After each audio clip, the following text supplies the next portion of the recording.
Madam Web at the box office.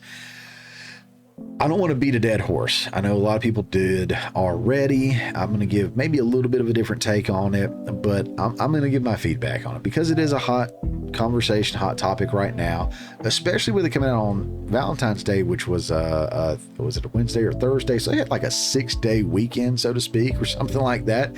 But probably one of the funniest bits to come out of it to me, or one of my favorite lines, came from Dakota Johnson at one of those late night talk shows. This is her.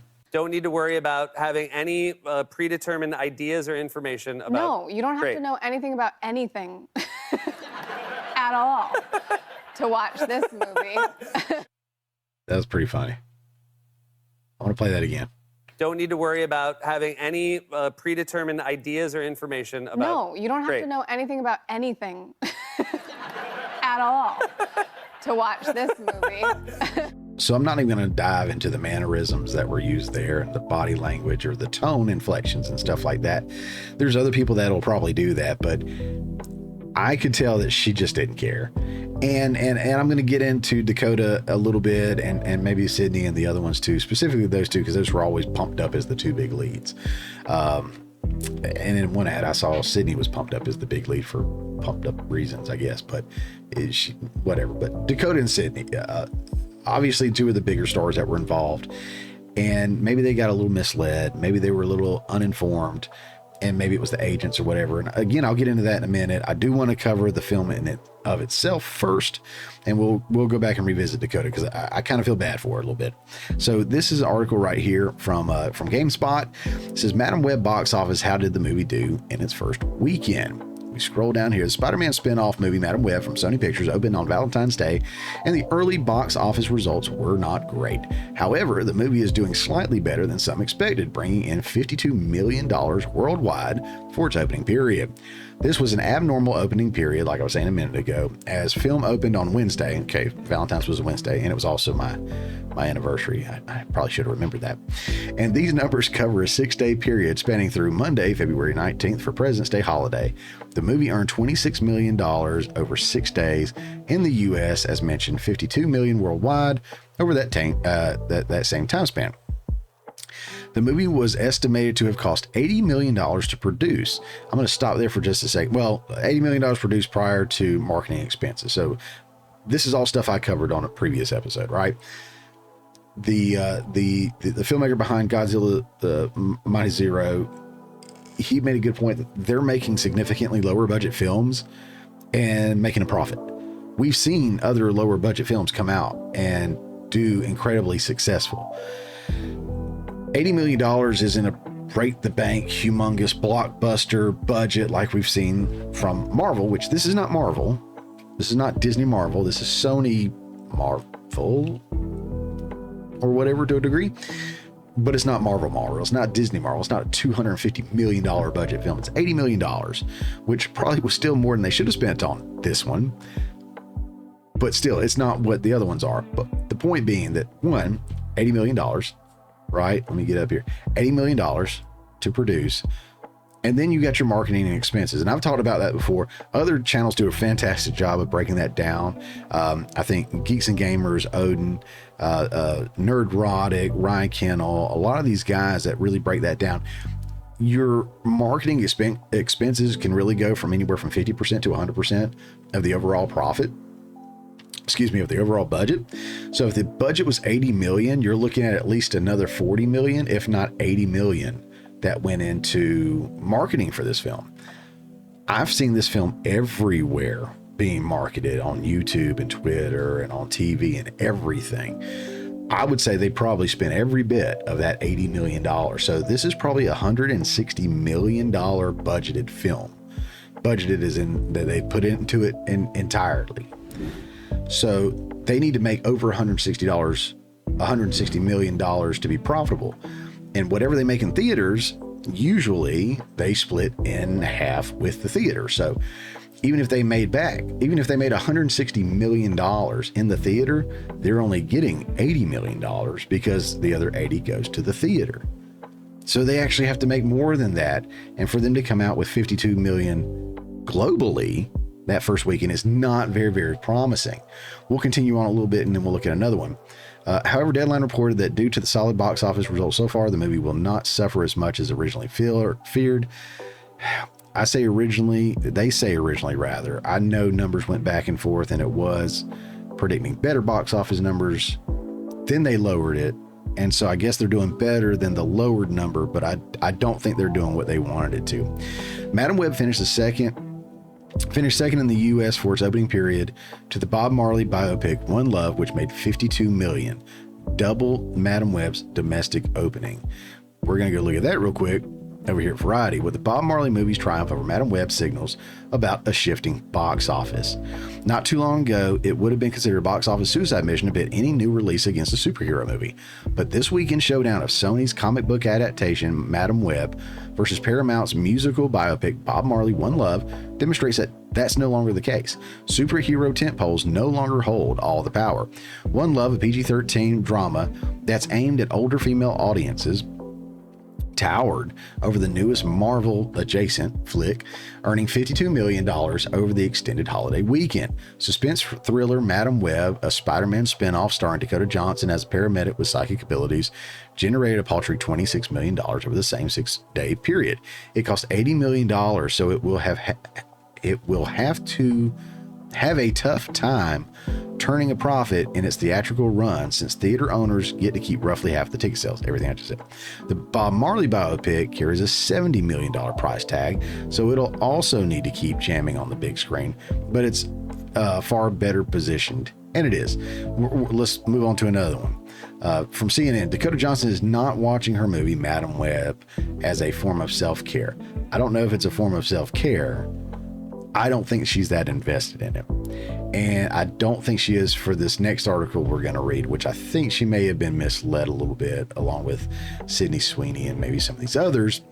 But it does say that she's not going to watch it. Dakota Johnson is choosing to sit out from watching her newest movie, and her reasoning might be a bit surprising. The star who plays the title character in her new superhero flick, Madam Web, told Magic FM earlier this week that she doesn't know when she'll see the movie, vacillating.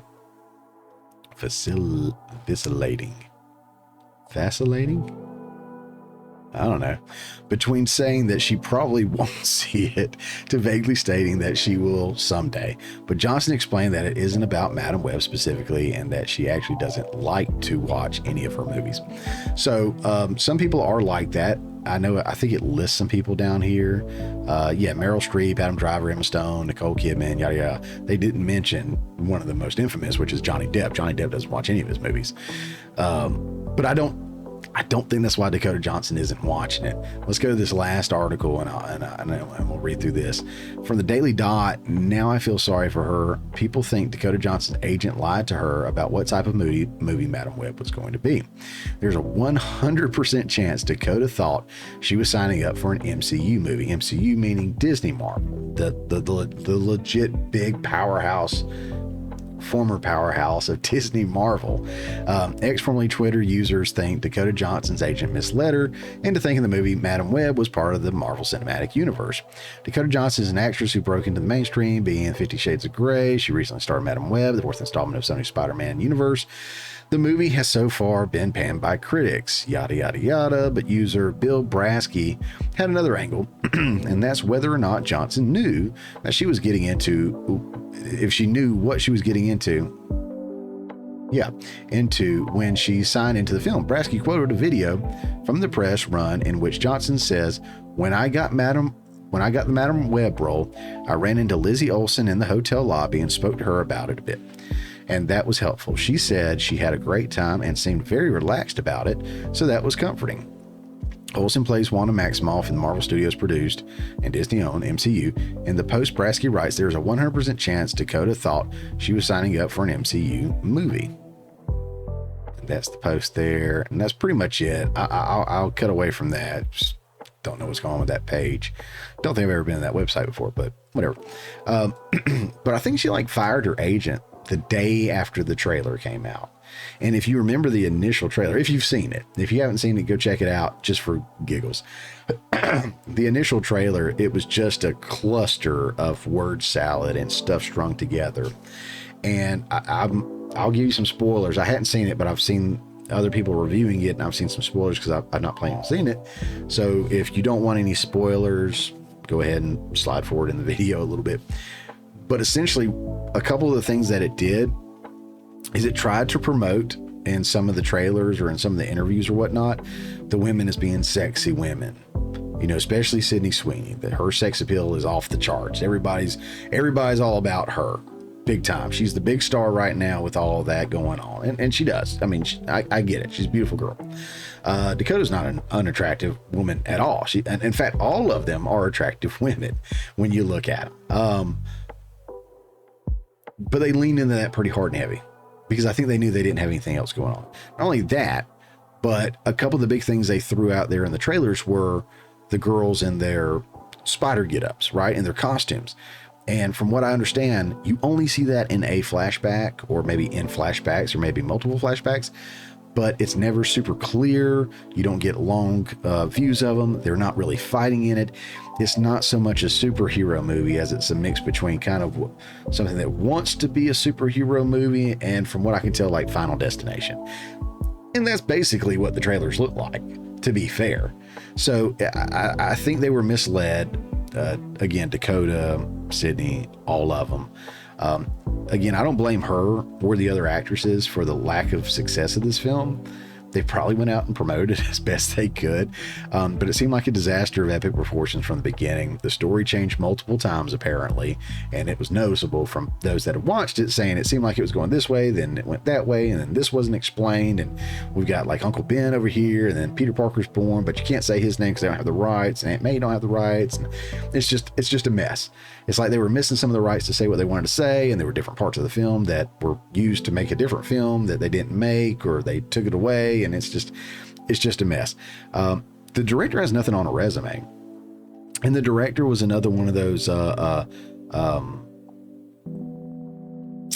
affirmative action hires. You know, she was a female, and they wanted a female-led film with a female director and all this and that. And look, I'm okay. Again, I like female-led films just fine. I like films that are directed by females just fine. One of my favorite films directed by females, probably American Psycho. Awesome. Terrifies my wife that I love that movie so much, but it is what it is. I think my dog just...